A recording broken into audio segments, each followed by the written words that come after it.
In this video, I'm going to talk about type on a path and best practices for working with text when you're trying to wrap it around a circle or display text around a circular object. For starters, type on a path is always uppercase. It gets problematic when you've got the ascenders and descenders throwing things out of whack. There's a lot more uniformity when you've got the uppercase and you've got the cap line and the base line making nice smooth circles around the object. But forcing the reader to view text that goes completely upside down can be uncomfortable. You can get, if you divide the circle into thirds, that usually works out pretty well if you have three different sayings, or above and below. So to have type on a path, above and below, making sure that the viewer never sees it upside down. To do that, it means I need to have two different paths. And so here's a quick way that I use to get above and below text on a path. So for starters, I'm just going to copy my text or cut it.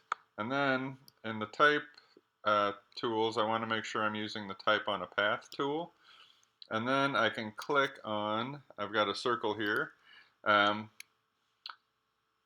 And once I click on a path with the type on a path tool, it doesn't matter, as you noticed, what color I told it to be. It's no longer got a fill color. Its fill color is its text. I just paste the text in here. I could also have typed it. The text is going to align itself according to whether it's flush left, center, flush right. So I can move it around the circle this way. I usually, when it's text on a path, I usually use centered text. And you notice it came in upside down. I can, if I hover over this little cursor here and get the little arrow, I can slide the text around the path. But I just want it right side up, so I'll use the double click on the rotation tool, 180 degrees. Now it's right side up. Bang, there's number one, right? So I'm halfway home.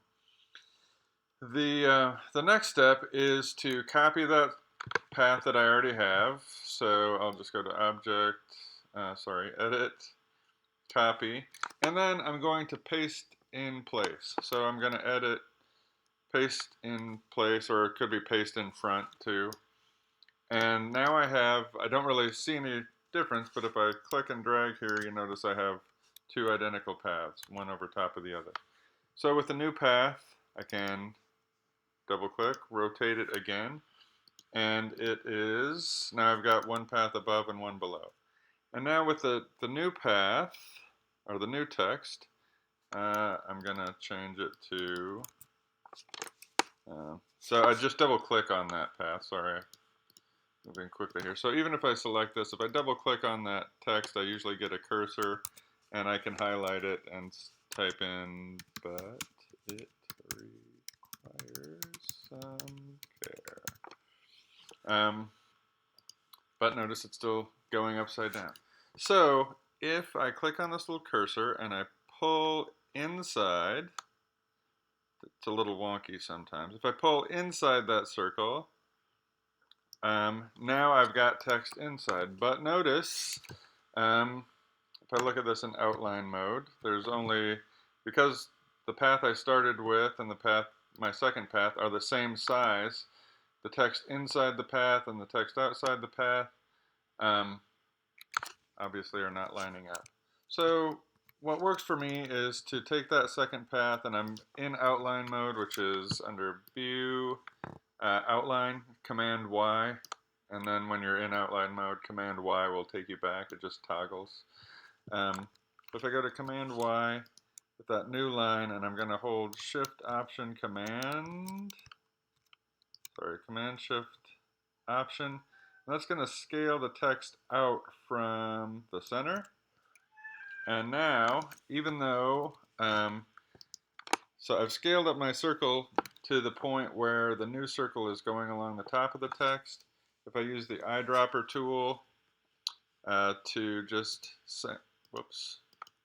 sample that first text, Now I've got the text above and below.